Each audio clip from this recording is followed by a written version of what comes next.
लक्ष्मी की नई शादी हुई थी और वह श्रीवास्तव खानदान की छोटी बहू बनकर आई थी।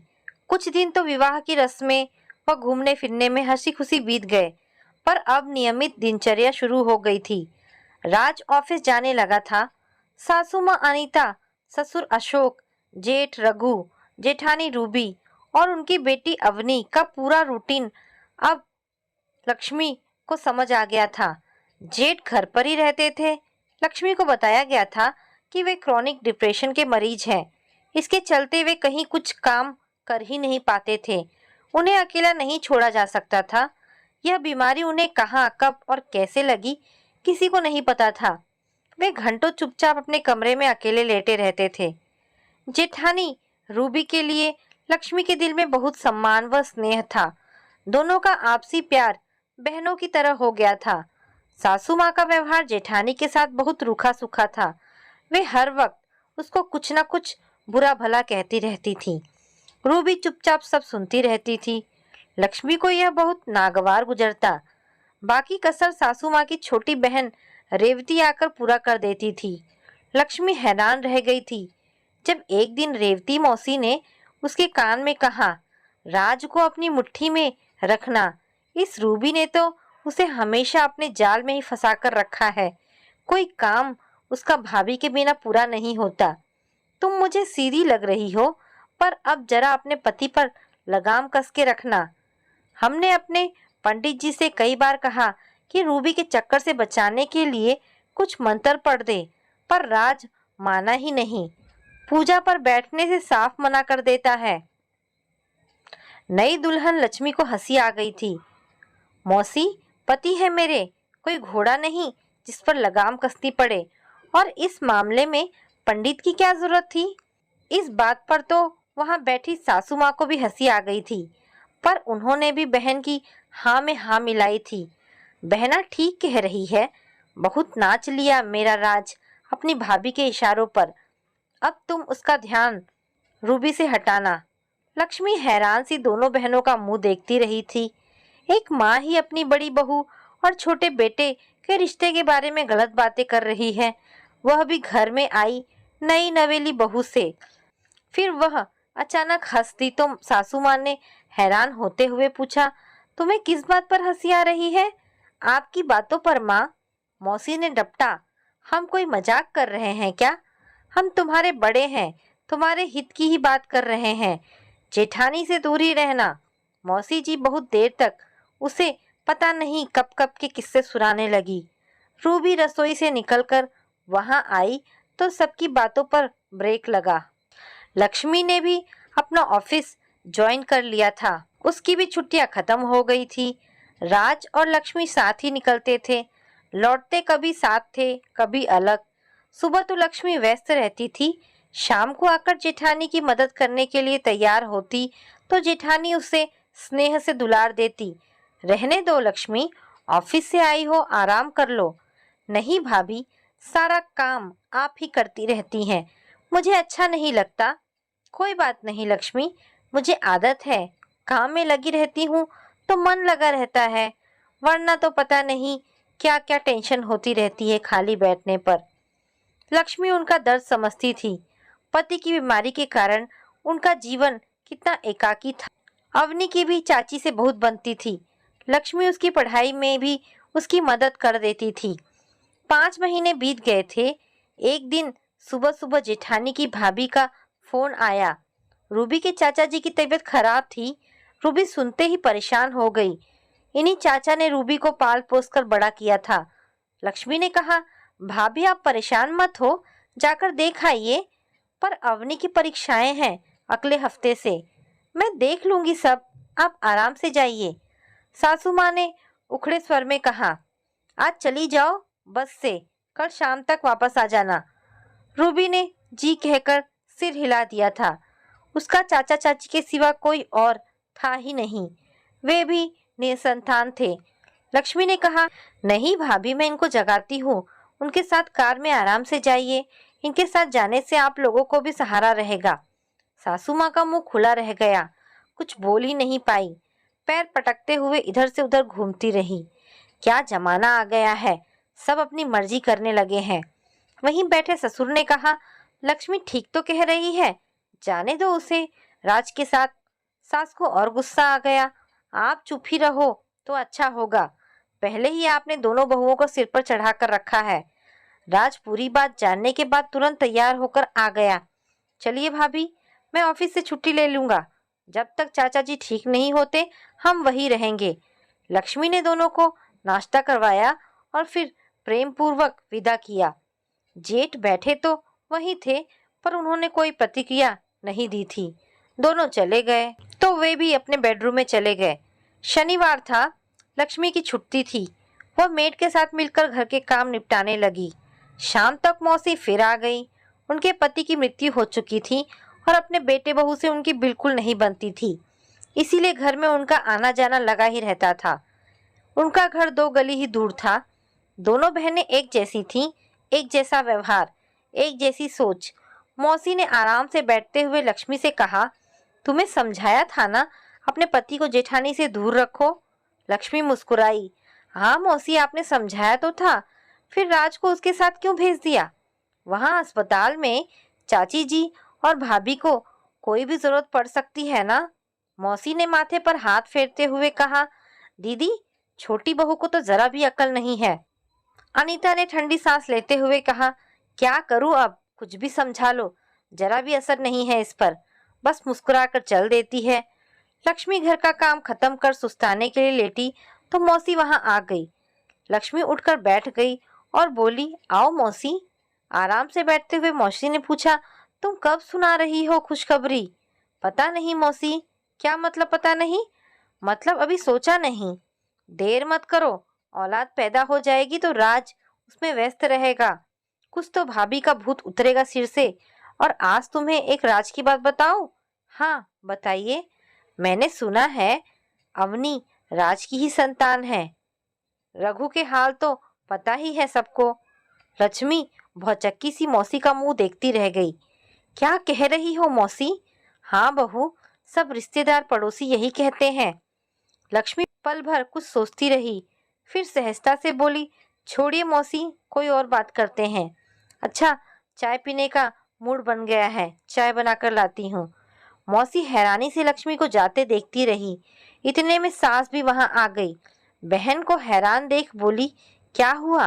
अरे, यह तुम्हारी छोटी बहू कैसी है? इसे कुछ भी कह लो, अपनी धुन में रहती है। सास ने ठंडी सांस लेते हुए कहा, हाँ धोखा खाएगी किसी दिन, अपनी आंखों से देख लेगी तो आंखें खुलेगी। हम बड़े अनुभवी लोगों की कौन सुनता है आजकल। लक्ष्मी ने टीवी देख रहे ससुर जी को एक कप चाय दी, फिर जाकर रूबी के बेडरूम में देखा। जेठ जी गहरी नींद में थे। फिर सास और मौसी के साथ चाय पीनी शुरू हुई की थी कि लक्ष्मी का मोबाइल बज उठा। पति का फोन था। बात करने के बाद लक्ष्मी ने कहा, माँ, भाभी के चाचा जी को 3-4 दिन अस्पताल में ही रहना पड़ेगा, ये छुट्टी ले लेंगे, भाभी को साथ लेकर ही आएंगे। मैंने भी यही कहा है, वहां आप दोनों देख लो, यहाँ तो हम सब हैं ही। सास ने डपटा, तुम्हें समझ क्यों नहीं आ रहा? जो रूबी चाहती है राज वही करता है। तुमसे कहा था ना राज को उससे दूर रखो। आप चिंता ना करें माँ, मैं देख लूंगी। अच्छा, अवनी आने वाली है, मैं उसके लिए कुछ नाश्ता बना लेती हूँ और मैं भाभी के आने तक छुट्टी ले लूंगी, जिससे घर में किसी को परेशानी ना हो। दोनों को हैरान छोड़ लक्ष्मी काम में व्यस्त हो गई। मौसी ने कहा, इसकी निश्चिंतता का आखिर राज क्या है दीदी? क्यों इस पर किसी बात का असर नहीं होता? कुछ समझ नहीं आ रहा है। रूबी और राज लौट आए थे। रूबी और लक्ष्मी स्नेहपूर्वक लिपट गई। ससुर जी वहां के हालचाल पूछते रहे। जेठ जी ने सब चुपचाप सुना, कहा कुछ नहीं। उनका अधिकतर समय दवाइयों के असर में सोते हुए ही बीतता था।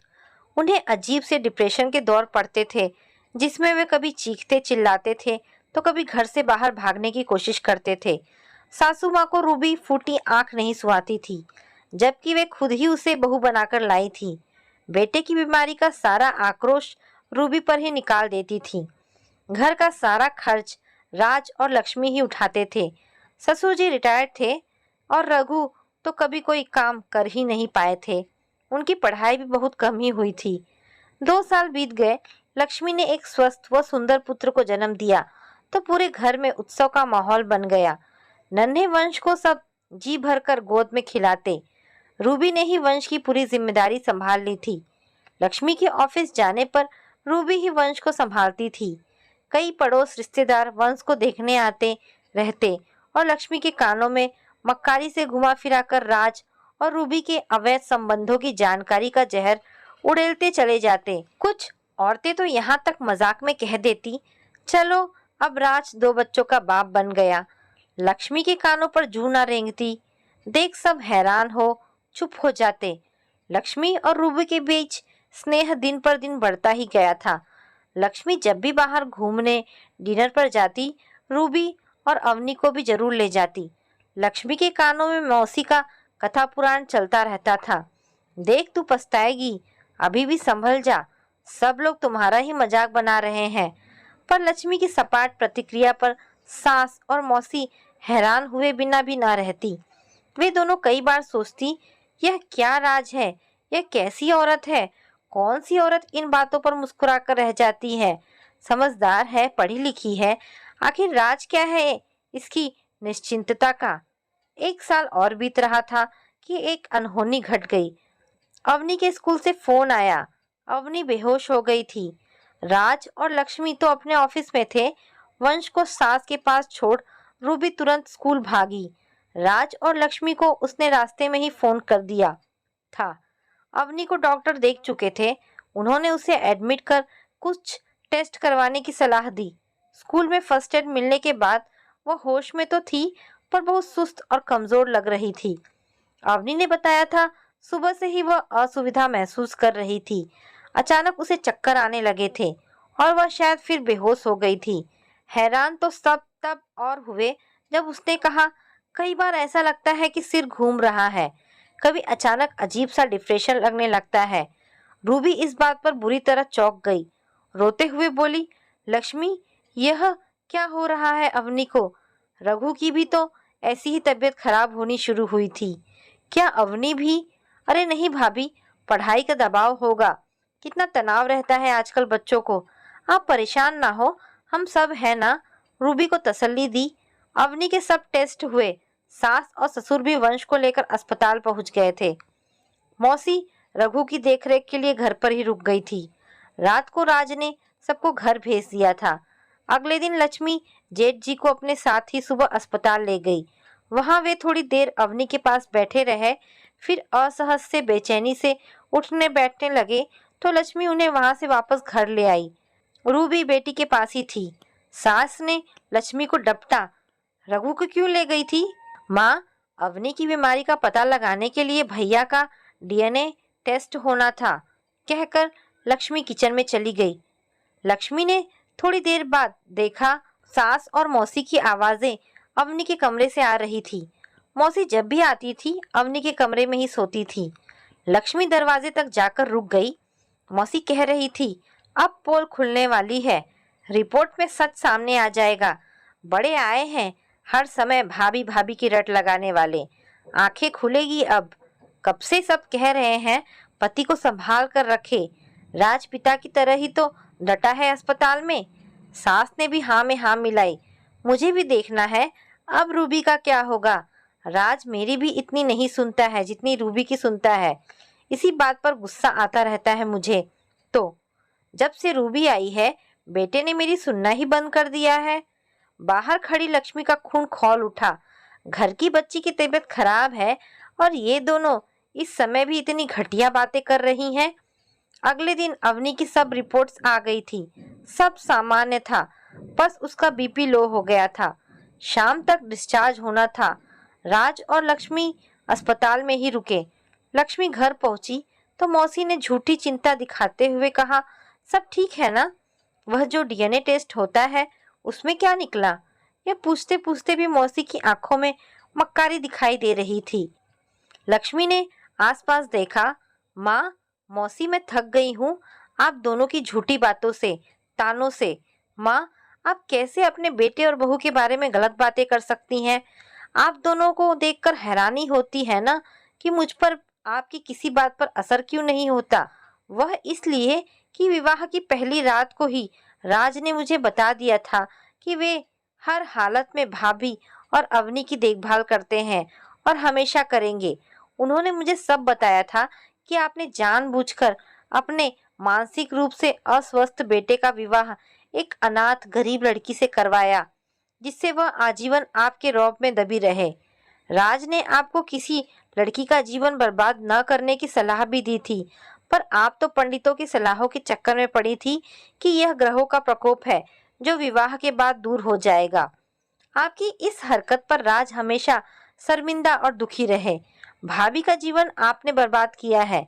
राज अपनी देखरेख और स्नेह से आपकी इस गलती की भरपाई ही करने की कोशिश करते रहते हैं।